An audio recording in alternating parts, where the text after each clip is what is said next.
बिस्मिल्लाहिर्रहमानिर्रहीम बिस्मिल्लाहिर्रहमानिर्रहीम। अस्सलाम वालेकुम गाइस, आज हम आपको ख्वाब में छिपकली देखने के बारे में बताएंगे। जो शख्स ख्वाब में देखे कि उसने छिपकली को देखा है तो ये वज़ा की किस्म है जो कि ख्वाब में किसी बुरे आदमी पर दलालत करती है, जो लोगों के दरमियान चुगली और ऐब जोई के ज़रिए फसाद डालता है और इनके दरमियान अदावत और बुग़्ज़ पैदा करता है और इनको बुरे रास्ते दिखलाता है और अच्छाई से रोकता है। और छिपकली फ़िक्र, गम या किसी हकीर आदमी पर भी दलालत करती है और किसी ऐसी कौम की तरफ से नुकसान पर दलालत है जो शहरों में ज़्यादा नहीं रहती। और अगर छिपकली किसी बीमार पर दाखिल हो तो वो मर जाएगा, इसलिए कि लफ्ज़ साम से है जिसका मानी मौत है।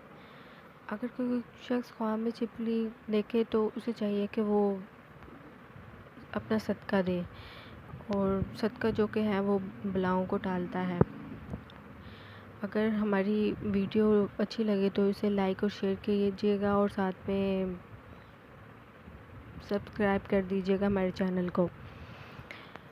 मज़ीद कोई ख्वाब की तबीर के लिए अगर कोई आपको तबीर जानना है तो कमेंट कर सकते हैं नीचे।